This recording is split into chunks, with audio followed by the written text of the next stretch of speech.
आप सभी लोगों को नमस्कार। आज का जो मेरा टॉपिक है डिटर्मिनेंट फैक्टर्स ऑफ डिमांड यानी मांग के निर्धारक तत्व। तो इससे पहले मैंने जो वीडियो में बताया था टाइप्स ऑफ डिमांड, तो आज हम स्टार्ट करने जा रहे हैं मांग के निर्धारक तत्व। इसमें जो पहला पॉइंट है इनकम।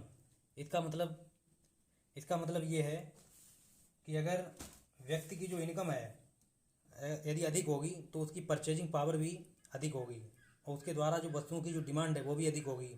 यदि उसकी जो इनकम है वो अगर कम होगी तो उसकी जो डिमांड है वो भी कम होगी।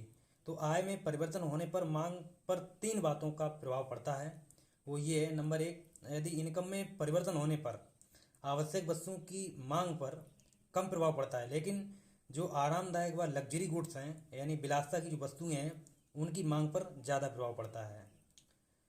और दूसरा पॉइंट ये है, यह आवश्यक नहीं कि ये आय में परिवर्तन होने पर मांग पर तुरंत प्रभाव पड़े, प्रायः कुछ समय पश्चात ही मांग पर प्रभाव पड़ता है।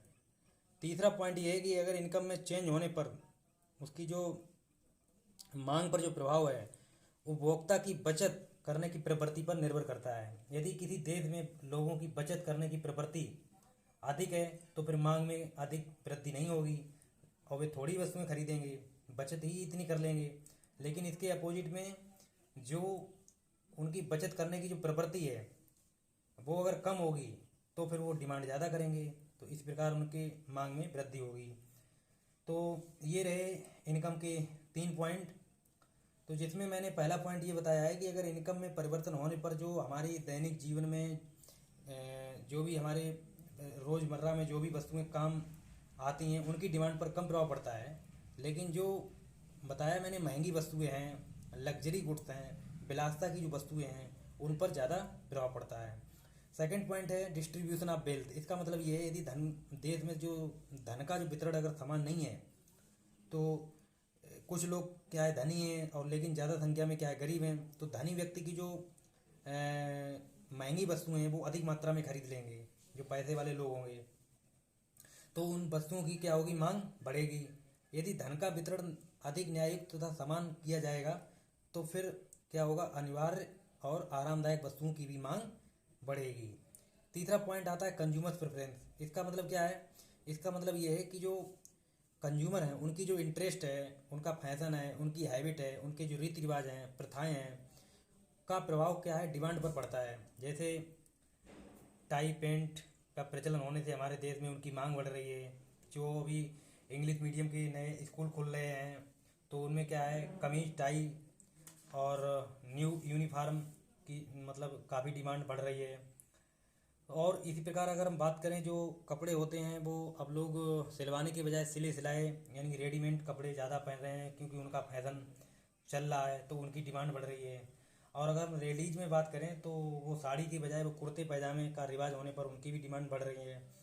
और जो चूड़ीदार पैजामा है और टोपी पहनने की जो आदत है वो छूट रही है तो उनकी डिमांड क्या है, कम हो रही है। इस प्रकार आगे नेक्स्ट पॉइंट है हमारा क्लाइमेट और एंड सीजन। इसका मतलब ये जलवायु तथा मौसम। अगर ये मौसम के ऊपर भी डिपेंड करता है कि जैसे अगर सर्दी का मौसम है तो हम क्या करेंगे, ऊनी कपड़े पहनेंगे, उनकी डिमांड करेंगे। कमरे में जो हीटर की भी मुझे आवश्यकता होगी उसकी डिमांड करेंगे। पानी गर्म करना है तो मुझे बॉयलर चाहिए। और हमें जो ऐसे पदार्थ चाहिए जो हमें गर्मी दे हमारे शरीर में तो हम उनकी डिमांड करेंगे, तो उनकी डिमांड क्या होगी, बढ़ जाएगी। लेकिन जब गर्मी का जब टाइम आएगा तो हमें ठंडे पदार्थों जैसे मतलब कोल्ड ड्रिंक है, जैसे पेप्सी है, कोको कोला है, थम्सअप है, इन वस्तुओं की क्या करेंगे हम डिमांड, मतलब इनकी डिमांड बढ़ जाएगी। और इसी प्रकार हम अपने कूलर है, बिजली के पंखे हैं, रेफ्रिजरेटर है, इनकी डिमांड बढ़ेगी। तो ये जलवायु तथा मौसम के भी ऊपर डिपेंड करता है।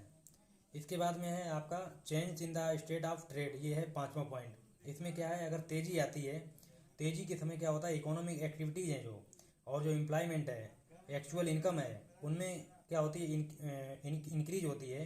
तो हमें रिजल्ट यही मिलता है कि जो भी सभी प्रकार की जो वस्तुएं हैं वो क्या हो जाती हैं, उनकी डिमांड बढ़ जाती है। और अगर इसके विपरीत अगर हो जाए मतलब मंदी आ जाए तो क्या होगा, तो फिर जितनी भी वस्तुएं हैं उनकी सारी सबकी डिमांड क्या हो जाएगी, क्या हो जाएगा, डिक्रीज हो जाएगी यानी घट जाएगी। इसके बाद में सिक्स पॉइंट आपका पॉपुलेशन।